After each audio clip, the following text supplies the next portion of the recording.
Dick Powell as Richard Diamond, private detective.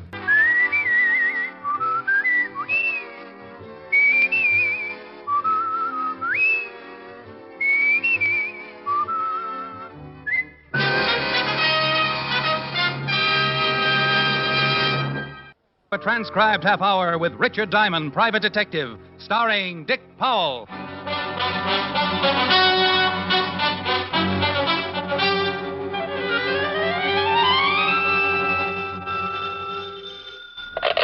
Diamond Detective Agency? I was curious. I tasted it. I'm dying. You sound awful. Oh, if I had the energy, I'd throw my head out of the window. Hangover? Just worn out from getting my heart started, Lieutenant Levinson. Mr. Levinson. What do you mean? As of 5 minutes ago, I became just plain Mr. Levinson. Oh, think what a shock that's going to be to just plain Bill. At exactly 3 o'clock, I started on my 2 weeks vacation. I am going fishing. I want to get lost in the woods somewhere. Pack in, do my own cooking, catch myself a limit of nice fat steelheads and rainbows. Oh, I know. The smell of fried trout and boiling coffee. Yeah. Getting up the next morning, breathing that fresh mountain air, and then realizing that you forgot to put out the fire and 20,000 acres have been burned flat. Yeah. That was pretty mean. Oh, go on. Get next to nature. Too bad you have to stay in town and work. I hope you get scurvy. Bye, Blue Eyes. No. Mr. Diamond? Yeah. My name is Holland, Mr. Diamond. Arthur Holland. Well, sit down, Mr. Holland. What can I do for you? First, come over to this window. Any particular reason, or do you plan on an accidental suicide? There should be a man standing across the street. He's been following me. Oh? What does this man look like? Crew cut, short, fat, wearing a black leather jacket. There he is. In front of the cigar store? Yes. Who is he? I have no idea. I've never seen him before. Know why he might be following you? No. How long has he been following you? Since this morning. Oh, okay. What did you come to see me for? My brother's name is William B. Holland. A long time ago, he left the family and started out to see the world. Started working his way from place to place. Although William has been gone for nearly 10 years, not once in those 10 years have I failed to receive a weekly letter. But he hasn't written lately. Not for a month. Where was the last place he wrote you from? San Borja, Bolivia. Never heard of it. It's a small city in the interior. Now, while in La Paz, he wrote me that he'd met a man named Louis Frober. This Frober was from San Borja, and according to Will, practically ran the place. Now, Will said he was going to visit him, and in his last 2 letters, he talked much of Frober and his hospitality, but said that something was wrong in this town of San Borja. Didn't say what it was? Didn't know. Then his letters stopped. Yes. And you wanted me to find out why they stopped, if anything's happened to your brother. Mr. Diamond, I'm quite wealthy, and I will pay you handsomely to take the job. Besides, it might turn into a nice vacation. South America is supposed to be wonderful this time of year. Vacation? Possibly. Well, Mr. Holland, I'll take the job on 2 conditions. What are they? Well, first, my fee, $100 a day in expenses. Accepted. Thank you. Second, that you purchase 2 tickets for San Borja, Bolivia. 2 tickets? Well, I'd like to take my assistant along. Bolivia is new territory for me, and it might be dangerous.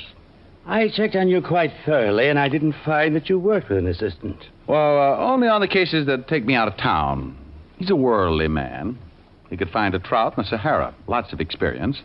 15 years with the police department. All right. What's his name? Walter Q. Levinson. The Q is for Quincy. But don't tell him I mentioned it. Well, that's how it works. Man comes in, wants me to find his brother. Last seen in South America. Walt Levinson was looking for a vacation spot, and I was looking for someone to talk to on my way to San Borja. Result? 1 phone call to Fatty Levinson. Bolivia? Oh, but you'll love it, Walt. Trout as big as sharks. Where did you get 2 tickets to Bolivia? Well, to tell you the truth, Fatty, I'm going down on a little job. See you when you get back. Bye. Now, wait a minute. Wait a minute, you ingrate. I've just got to find a missing brother. After that, we can relax and have ourselves a time. Oh, think of it. South America. The ocean as blue as my eyes. Dames. Native music under a golden moon. And dames. Quaint little... What did you say? Dames. Well? I'll meet you at the airport.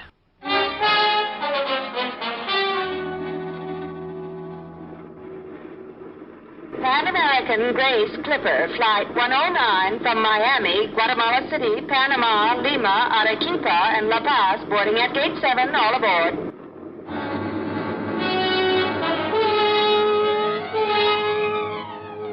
Pan American Clipper, destination La Paz, Bolivia. And enough horsepower to get us there in a snappy 14 hours.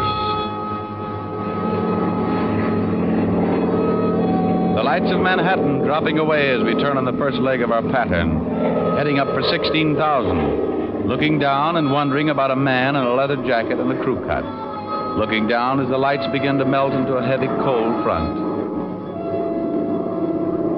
16,000, flying south, the pitch changing the propellers into a mellow hum. Why don't you relax? Well, did you notice a little blonde stewardess with the high-altitude features? On the way in. I want to get some sleep. Well, indulge yourself. I'm going to see if I can do something about the pressure in this cabin. The water on my knee is beginning to percolate. Oh, miss!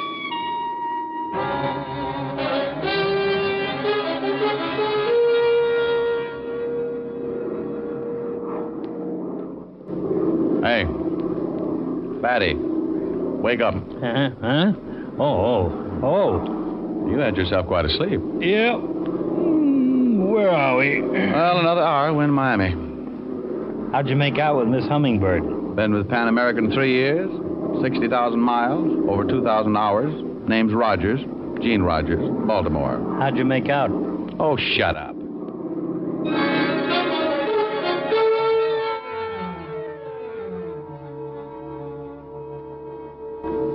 La compañía Panagra anuncia la llegada procedente de Nueva York. Los pasajeros desembarcarán en el terminal de Panagra número 3. Pan American Grace Airline Clipper Flight 109 from New York, now unloading at gate number 3. Oh, I'm a little stiff. I didn't know you brought anything with you. What now? Well, pick up our baggage and on to San Borja. Where the devil is San Borja? How do I know? Let's go find out. And we did. San Borja, according to the information desk, was some 200 kilometers into the interior. 10,000 feet above sea level, high on a plateau, and the only way there... Oh, this is swell. Dandy vacation, but what happens when my liver comes loose? Well, relax, Walt. Only 160 kilometers to go. Considering where we are, these roads are pretty good. We'll never make it. I'll lay 8 to 5. We end up riding side saddle on a bilious llama. Hey, driver. Si, senor? Why no airfield in San Borja? Oh, there is one there. But it is what you call the emergency. It is hard for a plane to land. Something to do with the wind. It's a plateau, isn't it? Si, senor. We got to climb 5,000 feet yet. Sounds like an ambitious chiropodist. 10 o'clock and the morning sun getting hotter. The old Ford straining up the grade like an antique teapot. 11 o'clock and the temperature crowding 120. I want to go home. Oh, we got to stop and let her cool off. Blue ocean and tropical music. Oh. How much farther, driver? Oh, about 20 kilometers, senor. I'm going to put some water from the canteen in the radiator. There, Walt, let's stretch our legs, huh? Okay. Oh, lousy humidity. Oh, she sure was empty. He means his head. Duck, Walt. On the car. You okay? Yeah. I think they're behind that hill. Go out this side and try to circle them. Keep them covered. Right. Keep your head down. Gee, I'm glad you thought of that. Walt covered me and I crawled out behind the car and took off for a bunch of trees. They didn't spot me until I'd circled them and was almost on top of them. 2 men with rifles lying behind a small hill. One of them turned and spotted me moving in. Walt? Yeah? Okay. Okay. You all in one piece? Yeah. How about you? Fine. 2 of them, huh? Yeah, bandits, I guess. You got them both. Wonder what they're after. Our hides. Came close to getting them, too. The unexpected. 2 men with rifles hiding behind a hill. If I hadn't gotten them, they'd have gotten us. We picked him up, dragged him over to the car, and I kept asking myself why. Why 2 men behind a hill with rifles? Bandits? Maybe. Assassins paid to wait there and kill us? If that was the answer, who told them we were coming? The man in the leather jacket back in New York? Maybe. Dumped him in the car? Yeah. The driver's had it. Slug got him in the chest. I'll dump him in, too. Let's get to San Borja and get some answers. And if you say anything about a vacation, I'll sing all the way up the hill.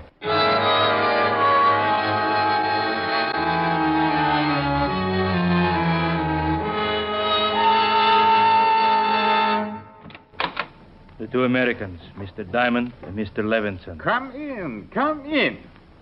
I am Louis Frober. How do you do, sir? Anything else, Mr. Frober? No, that's all, Paul. Well, gentlemen, I understand you ran into some difficulty, hmm? Well, your local constabulary seemed to think there was some law against driving around San Borja with 3 dead men in the back seat. And these bandits attacked you and killed your driver, is that right? That's right. And you in turn killed them? That's right. Well, for tourists, you fight rather well. Well, not exactly tourists, Mr. Frober. We asked to see you because we were sent here to locate a William Holland. Ah, I see. May I offer you a drink? Lovely suggestion. Here I present the interests of Arthur Holland, William's brother. That's right. Water? Straight. Well, gentlemen, I informed Mr. Holland that William simply left. After all, there's nothing strange about that. There you are. Thank you. Thank you. We're not looking for anything unusual, Mr. Frober.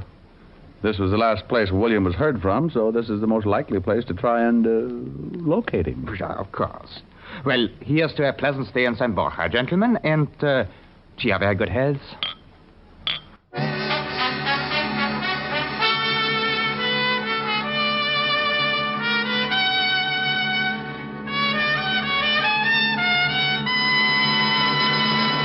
And now back to tonight's adventure with Richard Diamond, Private Detective, starring Dick Powell. Louis Frober, big man with a slight accent, drinking to our health and extending an invitation to his house for dinner that evening. 1 hotel in San Borja, not many tourists, according to the manager, but good rooms and hot water, according to the manager. Sandwiches and a late lunch compliments the hotel. Frober owned the hotel, according to the manager. It's open. If you gentlemen would like, Mr. Frober instructed me to show you around the town. Who is it? You want to see the town? Sure. I'm glad to have you show us around. What's your name? Yavacek. Paul Yavacek.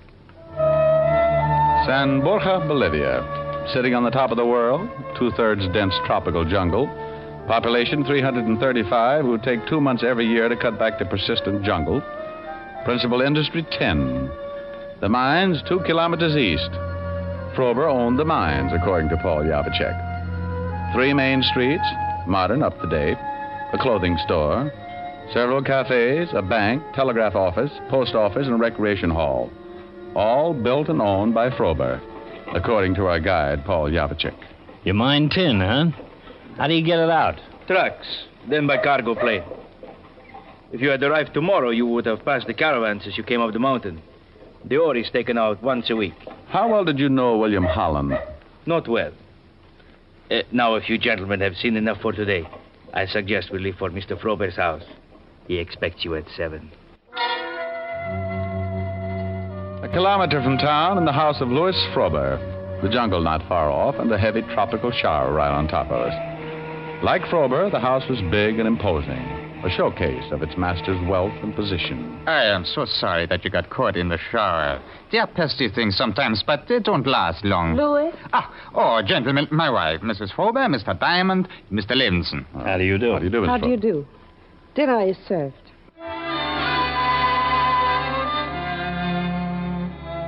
Dinner. The long, paneled dining room illuminated by a dozen candles. Music floating in from a hidden speaker. The food, something to make the Waldorf chef quietly fold his tent. And the conversation? Do you plan to stay in San Borja long, Mr. Diamond? It's hard to say, Mrs. Frober. It's a wonderful soup. Mr. Diamond and Mr. Levinson have been sent here to try and locate William Holland. Oh? The soup is my own recipe, Mr. Diamond. Made from barley grown right here in San Borja.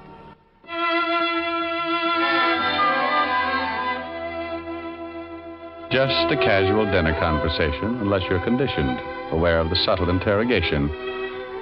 The end of a pleasant and filling meal.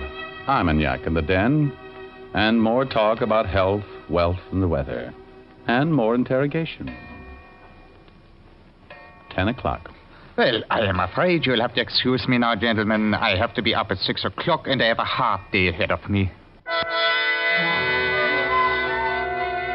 The conventional goodbyes and exaggerated compliments on a wonderful evening, then back to the hotel.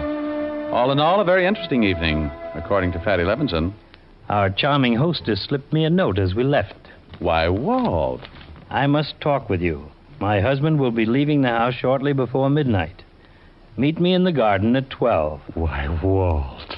It's addressed to you. Why, Ricky. A quarter to 12, then out the back of the hotel, because in San Borja, everyone works for Louis Frober. Heading for Frober's house, Walt 50 yards behind, because in San Borja, a note asking you to meet the wife of Louis Frober might easily be a trap. Maybe William Holland had received just such a note. 12 o'clock and Mrs. Frober moving through the moonlight in the garden south of the house. Walt behind a tree, ready for anything. I'm so glad you came, Mr. Diamond. Where's Mr. Levinson? Well, he stayed behind. Why did you want to see me, Mrs. Frober? It is about William Holland and my husband. Where is your husband, Miss Frober? He left with Paul for the mines. From what I could find out, he's going to meet someone. Someone of great importance. Oh. What about William Holland? I am sure he has been killed. And I am sure my husband had him killed. Go on. We first met William in La Paz. He was likable, easy to talk to. I had been married for 2 years, and it was my first trip away from San Borja. I liked William. You know anyone in New York? Blonde, short-cut hair, plump face, might like to wear leather jackets? No. Well, go on with your story. A year after I married Louis Frober, I began to suspect something wrong with his activities here in San Borja. The men who came to see him on business. Strange men. Foreigners to South America. Long nights of business meetings and trips to the mines. When William finally came here, I told him of my suspicions. And one night he informed me he was going to the mines to investigate. I never heard from him again. You think it had something to do with your husband? Right after that, I overheard a phone conversation by my husband. He was talking to someone he called the director. The director? Yes. My husband said that William had found his way into the mines and had been eliminated. I see. You've only known your husband for 2 years. 2 years and a half. I met him in Rio while he was down on one of his business trips. I married him 6 months later and came to San Borja to live. Would you like to know where I met my husband, Mr. Diamond? If you think it's necessary. With what I've come to believe, I feel that it is most necessary. I met him at a party given by the Russian embassy. Mr. Diamond, I am sure that my husband is an important official for the communists.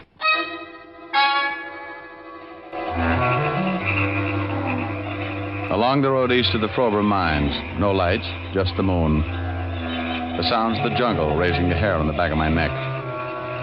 A kilometer from the mines, and the dull glow in the sky pointing the way. Frober's generators and manpower working late. The kilometer passed, and the tenseness in the middle of my stomach took on cramp-like proportions. We climbed a hill for a better look. Pretty busy. Must be 30 trucks down there. Getting them loaded for the trip down the hill. Hey, listen to that. Well, I'll be darned. Is that what I think it is? The fields in San Borja make it tough for a plane, but for a helicopter, that's another thing. Frober left the house to meet somebody important.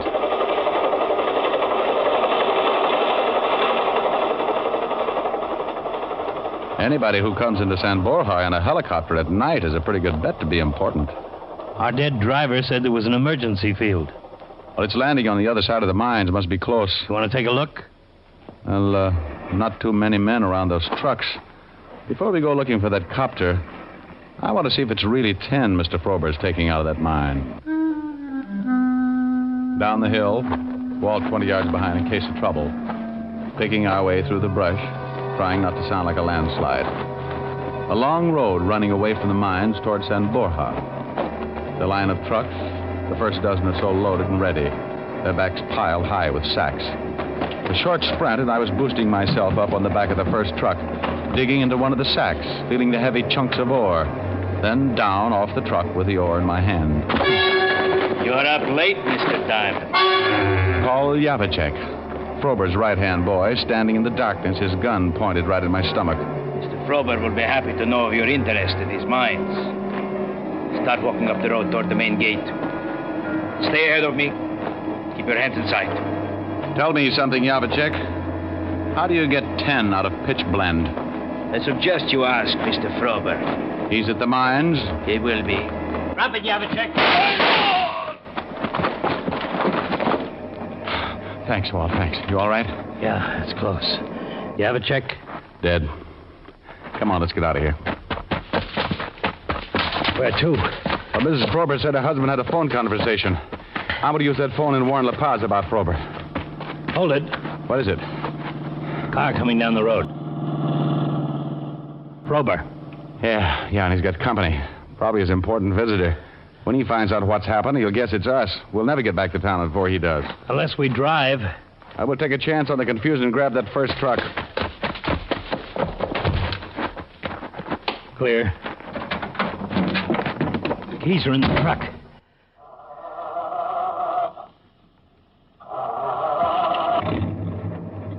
We must live right. Yeah, but for how long?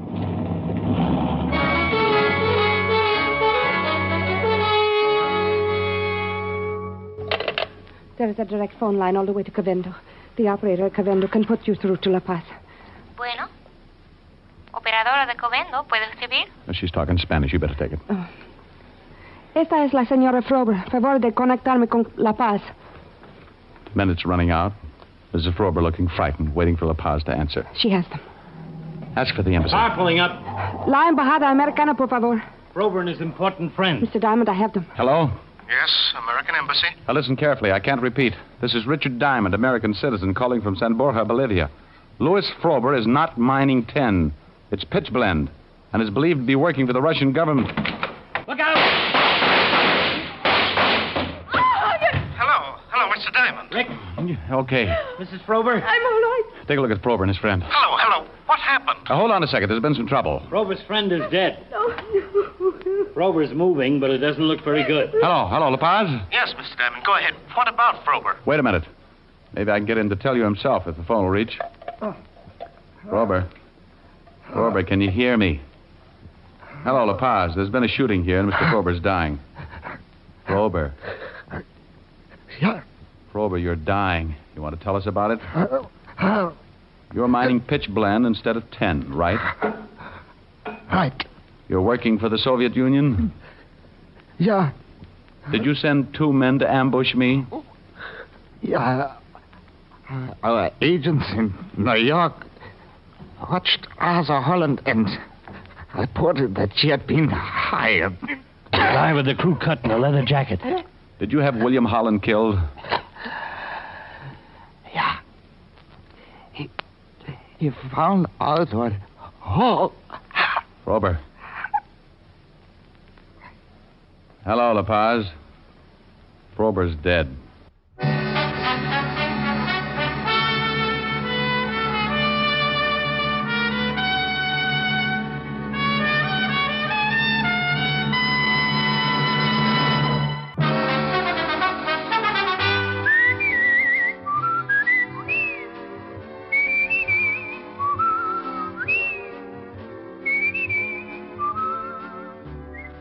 Richard Diamond, Private Detective, stars Dick Powell in the title role and was written by Blake Edwards with music composed and conducted by Frank Worth.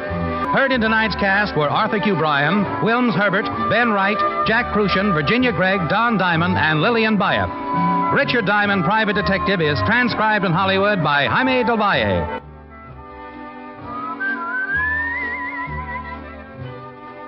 This is Bill Foreman inviting you to be with us next Sunday at this time. Dick Powell as Richard Diamond, Private Detective.